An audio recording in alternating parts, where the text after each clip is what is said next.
할렐루야, 행복한 정식기도 시간이 되었습니다. 이 시간을 기다린 줄로 압니다. 우리는 세상에서 많은 수고를 하고 많은 것을 노력해도 내가 만족할 만큼 얻지 못한다는 걸 여러분 잘 아시지 않습니까? 그래서 하나님은 그래서 언약을 주신 거예요. 하나님이 생육하고 번성하고 창대하고 정복하고 다스리라는 언약을 성취시키려고, 그 언약을 성취시키려고 하나님의 아들 예수 그리스도를 이 땅에 보내주신 것을 복음이라고 말하지 않습니까? 그래서 우리는 이 복음을 가지고 하나님의 언약의 여정을 가야 돼요. 그런데 중요한 건 그것을 내 다음의 세대까지 줄 수 있겠냐 하는 거예요. 왜냐하면 우리 대해서 하나님의 언약이 많은 부분이 옵니다만은 정말 아쉽죠.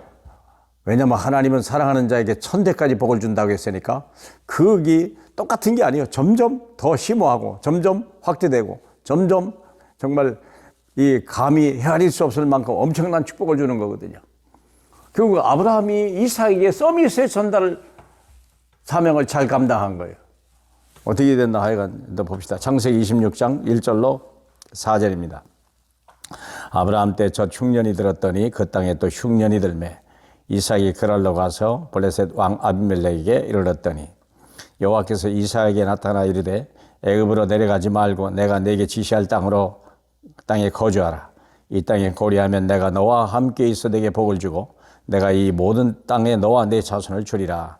내 아버지 아브라함에게 맹세한 것을 이루리라. 아멘. 예, 흉년이 올 텐데 흉년이라고 해서 이 언약의 땅을 떠나지 마라. 애굽에 내려가지 마라. 애굽은 하나님이 없이 스스로 성공하려고 애쓰는 사람들의 무리가 사는 땅입니다. 거기서는 절대 성공할 수 없고 행복을 찾을 길이 없습니다. 그래서 하나님은 영적인 서밋을 통하여 하나님이 세기복음화의 언약을 이루시려고 하는 거예요.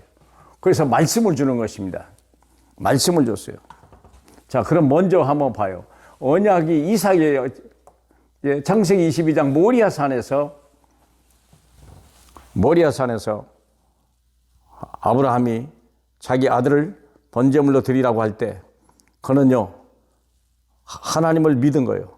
어린 양 아들을 대신하여 죽을 것이라는 대성물을 확실히 믿어봤고 또 내 아들은 죽었다가도 산다 얘기했고 우리 주님은 없는 것을 있게 하신다는 로마서 4장 17절에 아브라함의 믿음을 그때 하나님이 보신 것입니다. 보시고서 아들이 물어봤을 때에 아들아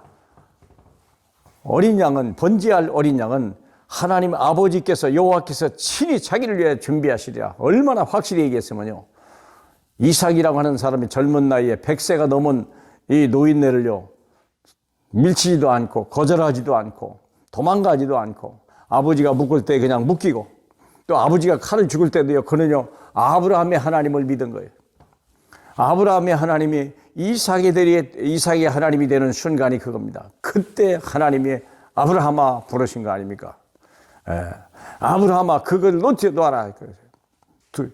그 칼을 놓아라. 그렇죠. 내가 이제 나를 믿는 걸 내가 알았구나. 그 첫 번째부터 두 번째는요. 이제부터 내 아들을 통하여 대적의 문을 얻으리라. 놀라운 약속을 했죠. 사랑하는 여러분.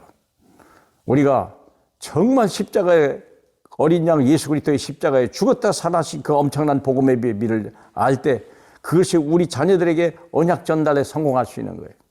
그러면 언약 전달한 어린 양의 피를 어린 양이 자기를 위해서 대신 죽었다고 하는 사실을 딱 믿는 순간 하나님은 또 축복의 언약의 서밋을 전달하죠. 언약 전달입니다. 언약의 성취입니다. 26장 1절에 보니까 흉년이 올 텐데 절대 이 땅을 떠나지 마라. 사람 같으면요, 이 흉년이면 도망가야 돼요. 애굽으로 가야 돼요. 다 갔는데 가지 않은 거야. 근데 그 땅에다가 그 해에 12절에 보니까 이삭이 그 땅에서 농사하여 그 해에 100배나 얻었고 여호와께서 복을 주셨더라. 우리가 수고했기 때문에 복을 받는 게 아니에요. 우리가 정직하기 때문에 복을 받기 때문이 아니에요. 하나님의 말씀을 우리가 정말 믿냐? 믿음의 사람이냐? 하나님의 약속을 믿는 사람이냐? 복음 안에서 약속이 성취되는 걸 믿는 사람이냐? 그러니까 100년의 응답을 받는 거예요. 우리 산업인들이 그리 되길 바라고, 우리 전도자들이 그리 되길 바라고, 우리 중직자들이 이렇게 되길 바랍니다. 그런데 뺏기는데도 불구하고 한 번도 낙심하거나 좌절하지 않고 원망불평하지 않고 대적도 안 했어요. 왜냐? 달라면 또 주고 달라면 또 줘. 왜? 약속은 성취되니까. 이 우물이 여기만 있는 게 아니고 나중에 그러니까 뺏겼는데 또 뺏겼는데 몇 번이냐? 전부 토탈 7번을. 그럼에도 불구하고요. 하나님은 마침내 그의 샘의 근을 얻게 하고 그의 장막을 더 넓혀주셨다고 르호봇이라고 약속하셨습니다. 우리가 싸워야 되는 게 아니에요. 힘써야 되는 게 아니에요. 우리가 눈물을 흘리고 탄식한다고 되는 게 아니에요. 하나님의 약속을 붙들고 뺏기는데도 불구하고 억울한 일 속에도 불구하고 하나님의 언약은 성취되는 거예요.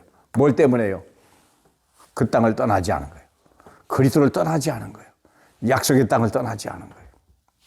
26장 23절에 보니까 브엘세바에서 제단을 쌓았더라. 흔들리는 마음, 연약한 마음 속에 다시 한번 언약을 붙들고 기도할 수 있는 사람. 이런 이삭의 이게 언약 전달에 성공한 사람이에요. 아브라함은 언약 전달에 성공한 사람이요. 이삭은 언약을 전달받는데 먼 삶을 드린 거예요. 마침내 그는요.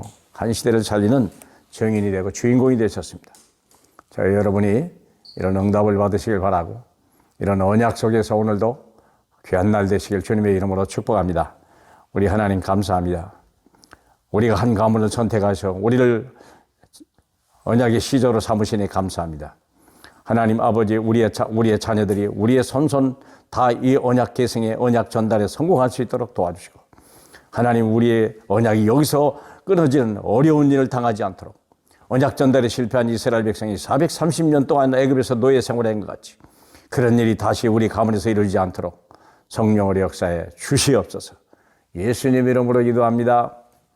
아멘.